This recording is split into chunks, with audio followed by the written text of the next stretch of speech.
وَإِلَى مَدْيَنَ أَخَاهُمْ شُعَيْبًا قَالَ يَا قَوْمِ اعْبُدُوا اللَّهَ مَا لَكُمْ مِنْ إِلَٰهٍ غَيْرُهُ قَدْ جَاءَتْكُمْ بَيِّنَةٌ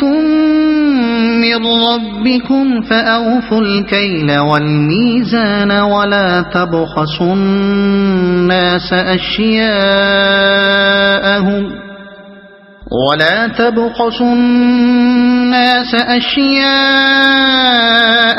وَلَا تُفْسِدُوا فِي الْأَرْضِ بَعْدَ إِصْلَاحِهَا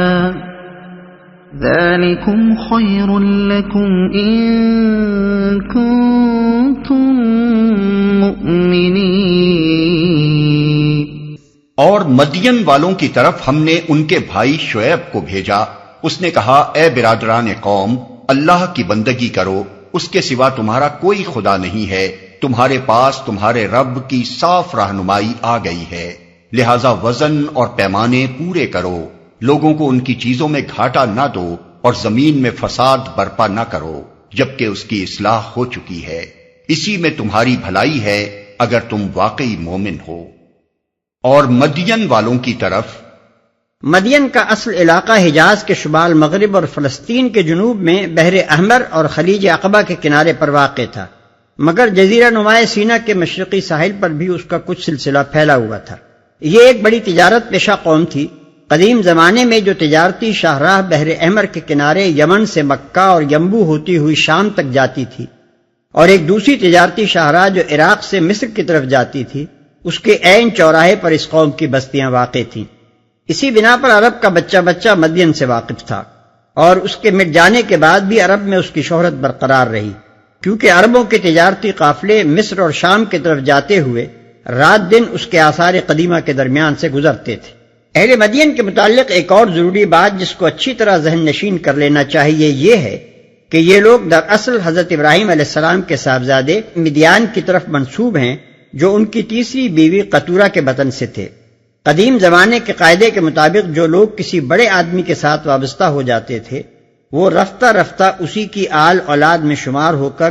بنی فلاں کہلانے لگتے تھے۔ اسی قاعدے پر عرب کی آبادی کا بڑا حصہ بنی اسماعیل کہلایا،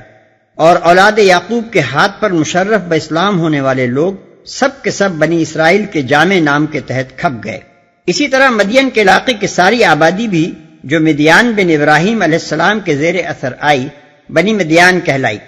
اور ان کے ملک کا نام ہی مدین یا مدیان مشہور ہو گیا۔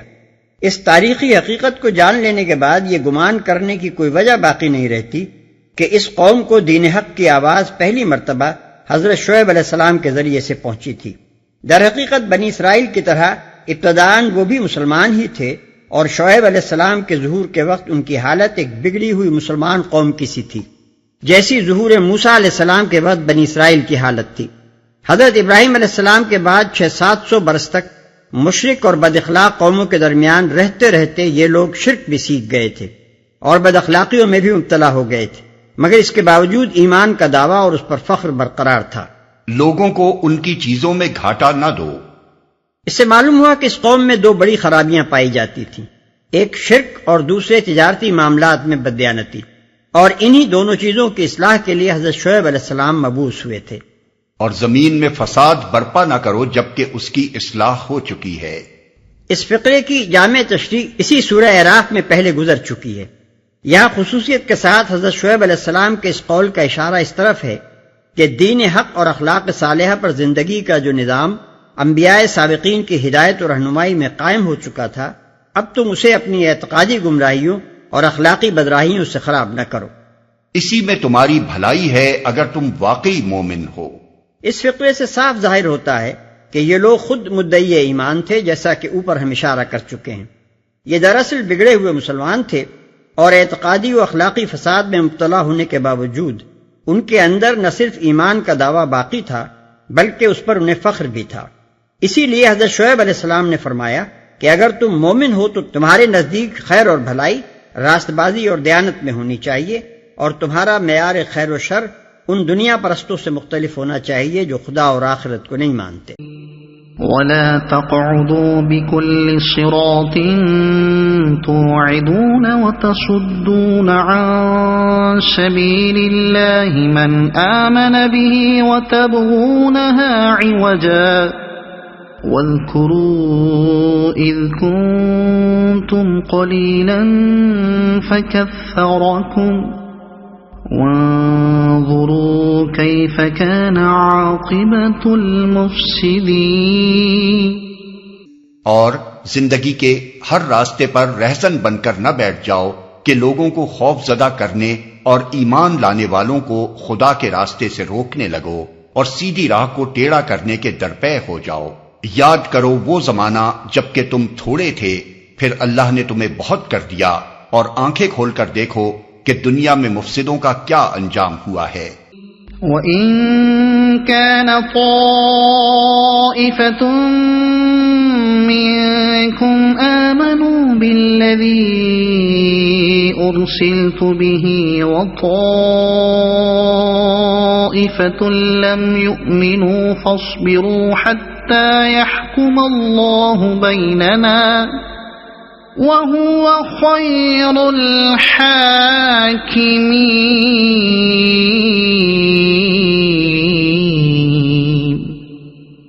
اگر تم میں سے ایک گروہ اس تعلیم پر جس کے ساتھ میں بھیجا گیا ہوں ایمان لاتا ہے اور دوسرا ایمان نہیں لاتا تو صبر کے ساتھ دیکھتے رہو یہاں تک کہ اللہ ہمارے درمیان فیصلہ کر دے،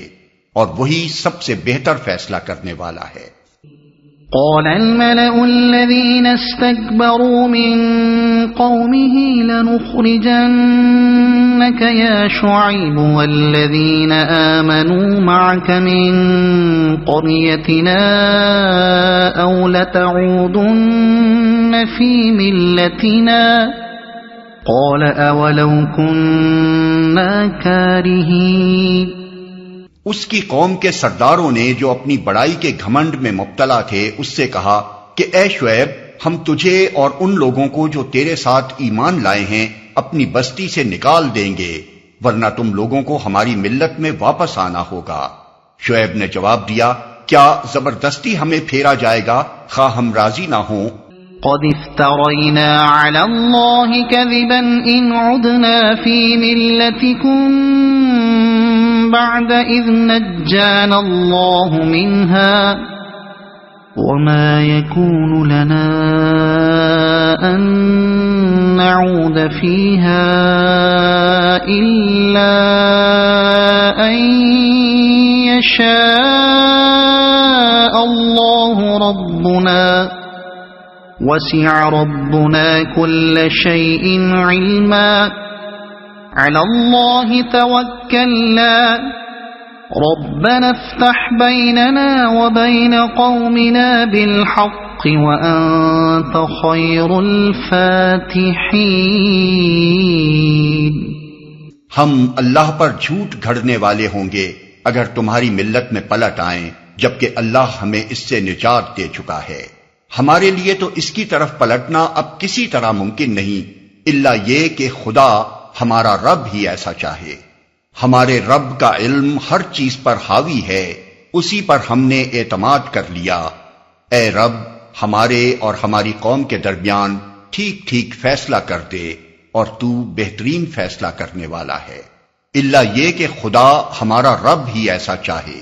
یہ فقرہ اسی معنی میں ہے جس میں انشاءاللہ کا لفظ بولا جاتا ہے، اور جس کے متعلق سورہ کہف آیات 23-24 میں ارشاد ہوا ہے کہ کسی چیز کے متعلق دعوے کے ساتھ یہ نہ کہہ دیا کرو کہ میں ایسا کروں گا، بلکہ اس طرح کہا کرو کہ اگر اللہ چاہے گا تو ایسا کروں گا۔ اس لیے کہ مومن جو اللہ تعالیٰ کی سلطانی و بادشاہی کا اور اپنی بندگی و تابعیت کا ٹھیک ٹھیک ادراک رکھتا ہے، کبھی اپنے بل بوتے پر یہ دعویٰ نہیں کر سکتا کہ میں فلاں بات کر کے رہوں گا یا فلاں حرکت ہرگز نہ کروں گا، بلکہ وہ جب کہے گا تو یوں کہے گا کہ میرا ارادہ ایسا کرنے کا یا نہ کرنے کا ہے، لیکن میرے اس ارادے کا پورا ہونا میرے مالک کی مشیت پر موقوف ہے۔ وہ توفیق بخشے گا تو میں اس میں کامیاب ہو جاؤں گا، ورنہ ناکام رہ جاؤں گا۔ وقال الملأ الذين كفروا من قومه لئن اتبعتم شعيبا إنكم إذا لخاسرون۔ اس کی قوم کے سرداروں نے جو اس کی بات ماننے سے انکار کر چکے تھے آپس میں کہا، اگر تم نے شعیب کی پیروی قبول کر لی تو برباد ہو جاؤ گے۔ اس چھوٹے سے فقرے پر سے سرسری طور پر نہ گزر جائیے، یہ ٹھہر کر بہت سوچنے کا مقام ہے۔ مدین کے سردار اور لیڈر دراصل یہ کہہ رہے تھے اور اسی بات کا اپنی قوم کو بھی یقین دلا رہے تھے کہ شعیب علیہ السلام جس ایمانداری اور راست بازی کی دعوت دے رہا ہے اور اخلاق و دیانت کے جن مستقل اصولوں کی پابندی کرانا چاہتا ہے، اگر ان کو مان لیا جائے تو ہم تباہ ہو جائیں گے۔ ہماری تجارت کیسے چل سکتی ہے اگر ہم بالکل ہی سچائی کے پابند ہو جائیں اور کھڑے کھڑے سودے کرنے لگیں؟ اور ہم جو دنیا کی 2 سب سے بڑی تجارتی شاہراہوں کے چوراہے پر بستے ہیں اور مصر و عراق کی عظیم الشان متمدن سلطنتوں کی سرحد پر آباد ہیں، اگر ہم قافلوں کو چھیڑنا بند کر دیں اور بے ضرر اور پرامن لوگ ہی بن کر رہ جائیں تو جو معاشی اور سیاسی فوائد ہمیں اپنی موجودہ جغرافی پوزیشن سے حاصل ہو رہے ہیں وہ سب ختم ہو جائیں گے، اور آس پاس کی قوموں پر ہماری جو دھونس قائم ہے وہ باقی نہ رہے گی۔ یہ بات صرف قوم شعیب علیہ السلام کے سرداروں ہی تک محدود نہیں ہے، ہر زمانے میں بگڑے ہوئے لوگوں نے حق اور راستی اور دیانت کے روش میں ایسے ہی خطرات محسوس کیے ہیں۔ ہر دور کے مفسدین کا یہی خیال رہا ہے کہ تجارت اور سیاست اور دوسرے دنیاوی معاملات جھوٹ اور بے ایمانی اور بد اخلاقی کے بغیر نہیں چل سکتے۔ ہر جگہ دعوت حق کے مقابلے میں جو زبردست عذرات پیش کیے گئے ہیں ان میں سے ایک یہ بھی رہا ہے کہ اگر دنیا کی چلتی ہوئی راہوں سے ہٹ کر اس دعوت کی پیروی کی جائے گی تو قوم تباہ ہو جائے گی۔ فَأَخَذَتْهُمُ الرَّجْفَةُ فَأَصْبَحُوا فِي دَارِهِمْ جَاثِمِينَ الَّذِينَ كَذَّبُوا شُعَيْبًا كَأَن لَّمْ يَغْنَوْا فِيهَا الَّذِينَ كَذَّبُوا شُعَيْبًا كَانُوا هُمُ الْخَاسِرِينَ۔ مگر ہوا یہ کہ ایک دہلا دینے والی آفت نے ان کو آ لیا اور وہ اپنے گھروں میں اوندھے پڑے کے پڑے رہ گئے۔ جن لوگوں نے شعیب کو جھٹلایا وہ ایسے مٹے کہ گویا کبھی ان گھروں میں بسے ہی نہ تھے۔ شعیب کے جھٹلانے والے ہی آخر کار برباد ہو کر رہے۔ مدین کی یہ تباہی مدت ہائے دراز تک آس پاس کی قوموں میں ضرب المثل رہی ہے۔ چنانچہ زبور داؤد میں ایک جگہ آتا ہے کہ اے خدا، فلاں فلاں قوموں نے تیرے خلاف عہد باندھ لیا ہے، لہذا تو ان کے ساتھ وہی کر جو تو نے مدیان کے ساتھ کیا۔ باب 83 آیت 5 تا 9۔ اور یسیع نبی ایک جگہ بنی اسرائیل کو تسلی دیتے ہوئے کہتے ہیں کہ عاشور والوں سے نہ ڈرو، اگرچہ وہ تمہارے لیے مصریوں کی طرح ظالم بنے جا رہے ہیں، لیکن کچھ دیر نہ گزرے گی کہ رب الافواج ان پر اپنا کوڑا برسائے گا اور ان کا وہی حشر ہوگا جو مدیان کا ہوا۔ یسیع باب 10 آیت 21 تا 26۔ فَتَوَلَّى عَنْهُمْ وَقَالَ يَا قَوْمِ لَقَدْ أَبْلَغْتُكُمْ رِسَالَاتِ رَبِّي وَنَصَحْتُ لَكُمْ فَكَيْفَ آسَىٰ عَلَىٰ قَوْمٍ كَافِرِينَ۔ اور شعیب یہ کہہ کر ان کی بستیوں سے نکل گیا کہ اے برادران قوم، میں نے اپنے رب کے پیغامات تمہیں پہنچا دیے اور تمہاری خیر خواہی کا حق ادا کر دیا، اب میں اس قوم پر کیسے افسوس کروں جو قبول حق سے انکار کرتی ہے۔ یہ جتنے قصے یہاں بیان کیے گئے ہیں ان سب میں سر دلبراں در حدیث دیگراں کا انداز اختیار کیا گیا ہے۔ ہر قصہ اس معاملے پر پورا چسپاں ہوتا ہے جو اس وقت محمد صلی اللہ علیہ وسلم اور آپ کی قوم کے درمیان پیش آ رہا تھا۔ ہر قصے میں ایک فریق نبی ہے جس کی تعلیم، جس کی دعوت، جس کی نصیحت و خیر خواہی اور جس کی ساری باتیں بعینہ ہی وہی ہیں جو محمد صلی اللہ علیہ وسلم کی تھیں، اور دوسرا فریق حق سے منہ موڑنے والی قوم ہے جس کے اعتقادی گمراہیاں، جس کی اخلاقی خرابیاں، جس کی جاہلانہ ہٹ دھرمیاں، جس کے سرداروں کا استکبار، جس کے منکروں کا اپنی ضلالت پر اصرار، غرض سب کچھ وہی ہے جو قریش میں پایا جاتا تھا۔ پھر ہر قصے میں منکر قوم کا جو انجام پیش کیا گیا ہے اس سے دراصل قریش کو عبرت دلائی گئی ہے